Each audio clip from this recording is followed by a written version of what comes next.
commencé la photographie très jeune avec ma mère. On développait les photos à la CCAS, à EDF, à Châlons. Et puis ensuite, j'ai arrêté de nombreuses années. Mes contraintes professionnelles m'ont privé un peu de faire de la photo. Et j'ai repris très sérieusement en 2013 en faisant l'acquisition d'un appareil photo réflexe numérique. Et donc je me suis mis à ce moment-là au club photo Nicéphore-Niepce et j'ai commencé à m'intéresser à la photographie de rue. Alors mon intérêt pour la photographie de rue, c'est la place de l'humain dans l'espace urbain. Donc je travaille beaucoup sur le cadre dans lequel j'évolue. En fait, je définis la scène de théâtre et ensuite j'attends que les acteurs se mettent dans la scène et je déclenche au moment voulu. La plupart des photos qui sont exposées sont des photos que j'ai faites à Paris, mais également à Strasbourg, au Pays Basque, ou pour l'une d'entre elles à Chalon-sur-Saône. Et c'est des photos qui ont été faites entre 2013 et 2017. Donc c'est des photos qui datent de ces 4 dernières années, la plupart donc quand même faites sur la région parisienne. Alors toutes les photos exposées sont des photos noir et blanc, c'est un véritable parti pris artistique. Le noir et blanc me permet d'effacer tous les codes couleurs et de concentrer le regard du visiteur sur le sujet que je désire photographier, que je désire montrer, en faisant abstraction on va dire d'éléments polluants ce regard. Alors, il m'arrive bien sûr de faire de la photo couleur, je ne fais pas que de la photo noir et blanc. En général, je garde la couleur pour les photos paysages, pour les photos urbaines à fort contraste, comme des couchers de soleil ou des photos de la ville de Châlons notamment. Mais également, j'ai un fil rouge, un travail en fil rouge sur les graphes. Et là, effectivement, les graphes, ce ne sont que des photos couleurs, puisque c'est un sujet qui n'a pas de sens en noir et blanc. Tous les éléments, tous les humains, toutes les personnes qui sont sur ces photos sont des personnes que j'ai captées pour leur côté humaniste, pour l'empathie que j'ai eue à les regarder, à les observer. Alors cette photo, elle a un caractère très particulier parce que c'est une photographie que j'ai fait donc en photo urbaine, en photo de rue, mais c'est un véritable shooting improvisé qui m'a été offert à une terrasse de café. Et c'est vrai que j'ai un attachement particulier pour l'empathie que j'ai eue pour les 2 personnes qui sont photographiées. Et donc cette femme, je lui ai trouvé une telle beauté que j'ai décidé d'en faire un portrait très grand pour montrer un peu ce côté un peu avec le regard perdu qui m'a beaucoup touché. Dans ma pratique photographique, très souvent, je prends mon sac à dos avec mes appareils dans le dos, autour du cou plus exactement, donc 2 appareils autour du cou, et je déambule dans les rues. Je cherche mes sujets.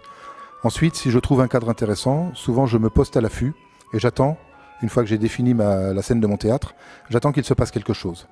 Et en général, je ne suis rarement déçu, mais j'attends parfois plusieurs minutes, voire plusieurs heures sur un même endroit. Quand je cadre une photo, je la vois déjà en noir et blanc. C'est-à-dire que dans mon viseur, bien sûr, elle est en couleur, mais je l'imagine déjà telle qu'elle pourra être en noir et blanc. Donc je gère déjà les contrastes, je gère la luminosité, les écarts entre les zones d'ombre et les zones de lumière pour la passer en noir et blanc.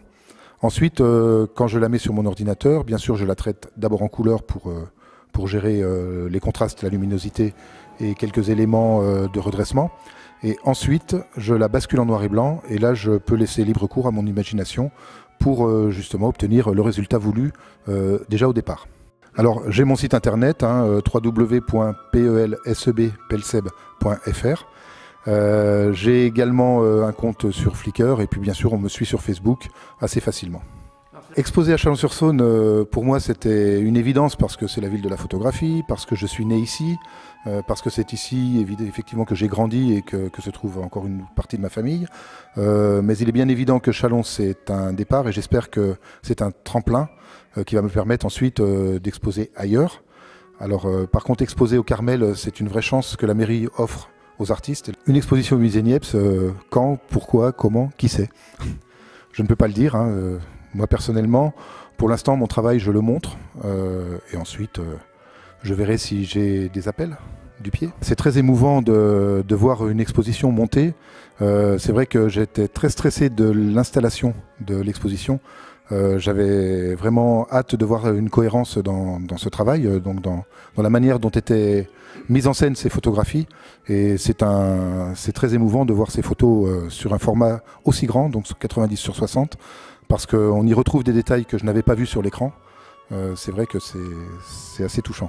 Le développement argentique, c'est un vrai plaisir que je souhaite un jour reprendre, mais c'est vrai que le numérique facilite quand même le travail, notamment pour la composition en noir et blanc des photos, puisque ça permet de les retoucher sur informatique. Maintenant, l'odeur de l'argentique manque. Toutes les photos qui sont exposées sont vraiment des photos instantanées, et je tiens à le préciser.